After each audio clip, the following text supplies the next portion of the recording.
सुंदरपुर गांव में एक गरीब मछुआरा रहा करता था। उसकी पत्नी बहुत ही शौकीन थी। वो अपने बेटे की शादी करती। उसके बहू के घर से कुछ भी दहेज में नहीं मिलता, तो उसे वो शादी के दिन ही अपने गांव के पास वाले सुंदरी नदी में जा फेंकती है। वो बहू उसमें मर जाती और एक चुड़ैल बन जाती है। कुछ दिन तो उन लोगों के अच्छे से गुजरते और कुछ दिनों के बाद उनके घर में अजीबोगरीब हरकत होने शुरू हो जाते हैं।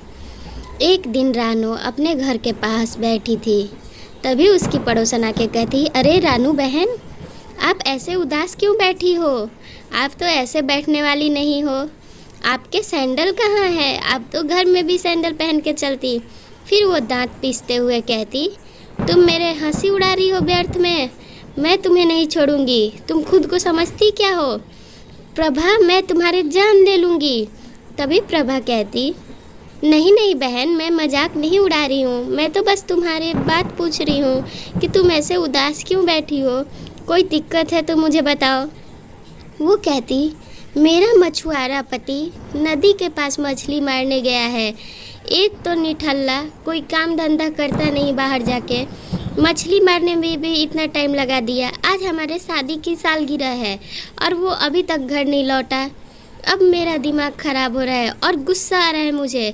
आज वो घर पे आ जाए, फिर मैं उसे बताती हूँ। बड़ी बड़ी आईब्रो करके और ऊपर की ओर आईब्रो खींचते हुए कहती है रानू अपनी पड़ोसन से।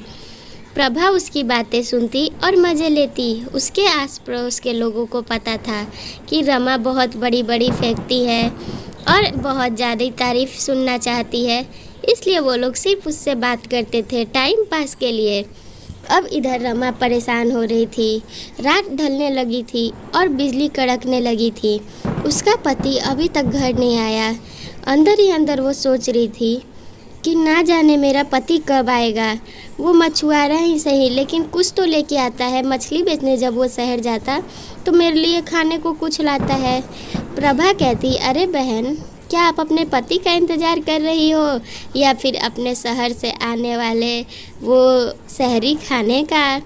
फिर वो गुस्से में प्रभा को देखती और कहती, हाँ मानती हूँ मेरा पति लेके आता है शहर से खाना, लेकिन इसका मतलब क्या मैं अपने पति से प्यार नहीं करती? प्रभा उसके पास आके कहती, अरे नहीं नहीं बहन, टेंशन मत लो, तुम्हारा पति आ जाएगा।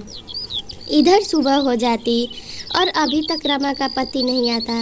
रमा का पति घाट पे खड़ा था। घाट पे उसे एक भिखारन औरत मिलती है। भिखारन औरत अपनी जान देने उस नदी में जा रही थी। तभी वो कहता, अरे तुम जान क्यों दे रही हो इस नदी में? वो कहती कि मैं क्या करूं, मेरे घर से दहेज नहीं मिले, मेरे सास ससुर मुझे कोस रहे हैं, मैं जा रही हूं मरने। वो कहता, इसमें मरना क्या है? अगर दहेज नहीं मिला तो चलो मेरे घर खाना खाना, हंसते हुए कहता। तभी वो कहती कि अच्छा ठीक है, खाना खिलाओगे ना मुझे? अपने असली रूप में आती। उसे देख के वो घबरा के दूर भागता। अब कहती, पहचाने मुझे पापा जी? आप लोगों ने शादी के अगले दिन ही ना मुझे इस नदी में फेंक दिया था। वो कहता, अरे नहीं नहीं, मुझे माफ़ कर दो बहू, ये तुम हो? वो हंसते हुए कहती, दूसरे को सहारा दे रहे हो और अपने घर की बेटी बहू को लाके नदी में फेंक देते हो। अच्छाई का मुखौटा हटा लो पापा जी, मैं आपकी सच्चाई अब सबके सामने लाके रहूँगी। बहुत दिनों से मैं इस नदी के पास इंतज़ार कर रही थी। अच्छा हुआ कि कल वो वाले नदी के पास का रास्ता जाम था कि आप इस नदी में आ गए। अब मैं भी आपको अपने साथ दहेज में लेके चलूँगी पापा जी, सासू माँ के पास। मैं चाहती हूँ कि सासू माँ भी अपना दहेज लेने यहाँ इस नदी के पास आए। अब आपका यहाँ से जाना मुश्किल है। उसका ससुर बहुत रिक्वेस्ट करता है कि मुझे छोड़ दो बहू, हमसे गलती हो गई, हमारी आंखें खुल गई। पर उसके ढोंग में उसकी बहू नहीं आती। कहती, पापा जी अभी तो आप थोड़ी देर पहले उस औरत के सामने भी अच्छे बन रहे थे, आपकी अच्छाई और सच्चाई का क्या भरोसा? और ज़ोर ज़ोर से हंसने लगती और कहती कि अच्छा चलिए, मेरे मम्मी पापा ने तो दहेज नहीं दिया, मैं आपको दहेज दे देती हूँ। एक ना एक दिन आपको तो मरना ही है, तो मैं क्यों इतने दिन आपको परेशान करवाऊँ इस धरती पे? इस धरती पे जब तक रहोगे तो काम करना ही पड़ेगा, बिना काम किए तो खाना नहीं मिलेगा। इसलिए मैं नहीं चाहती कि आप मेहनत करो। चलो पापा जी, हम लोग अपनी दुनिया में चलते हैं जहाँ हम लोग दहेज दहेज खेलेंगे। उस मछुआरे की आँख खुल जाती, पर उसे अब कोई मौका नहीं मिलता। वो चुड़ैल की आत्मा को भी मुक्ति मिल जाती। जो उसकी बहू रहती है वो उसे अपने साथ लेके दूसरी दुनिया में चली जाती।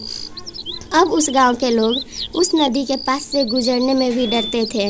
वो नदी बिल्कुल सन्नाटा फैल गया था। वो नदी के पास कोई भी मछुआरे या बच्चा भी नहीं आया करता था। वो गांव एकदम शांत हो गया। ऐसी कहानी देखने के लिए चैनल सब्सक्राइब कर लें और वीडियो को एक लाइक ज़रूर कर दें।